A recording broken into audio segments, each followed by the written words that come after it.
I'm going to explain about CSAT. And have you ever heard the CSAT? And it's abbreviation of College Scholastic Ability Test.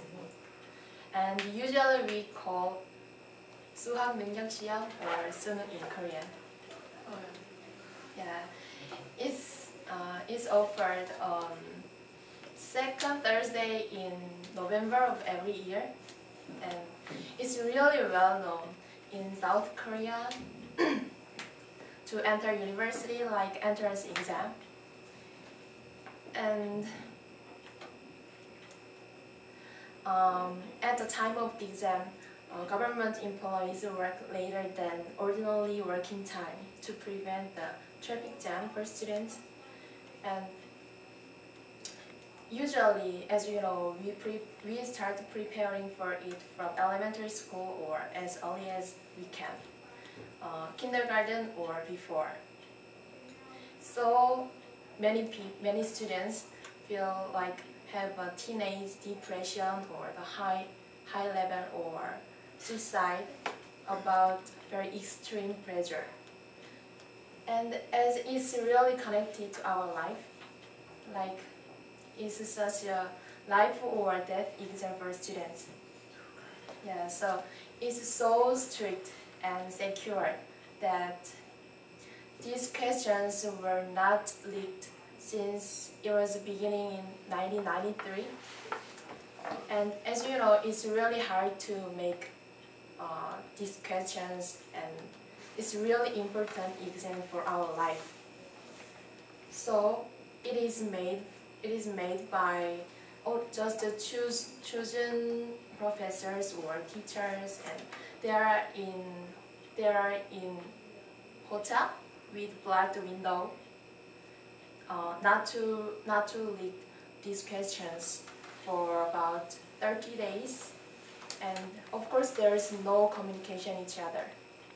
And in addition, when they want to call somebody, it is tapped by some certain organization employees. And after they eat some food for their meal, all of them are checked by them. And most Korean students will be able to empathize how difficult to prepare this kind of exam, right? And when I was a student in high school, I had a goal about university that I inspired. And at that time, my aunt died by accident. So I lived with my cousin's family in my home. And at the time I thought there was no enough space to accept their family. And I was really sensitive and nervous for the pressure of exam. So yeah, and although when I was really friendly with my cousin, when I met her in the Korean traditional holiday, I didn't want to use my room with her. I was really selfish, aggressive, and adolescent, and everything she did was not my liking. And when my mother did something, I couldn't tolerate that.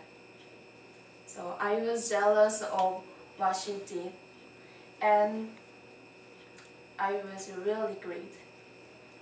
So looking back on that time now, it was my fault, everything. It was all my fault, and it was an excuse to hide my fault. And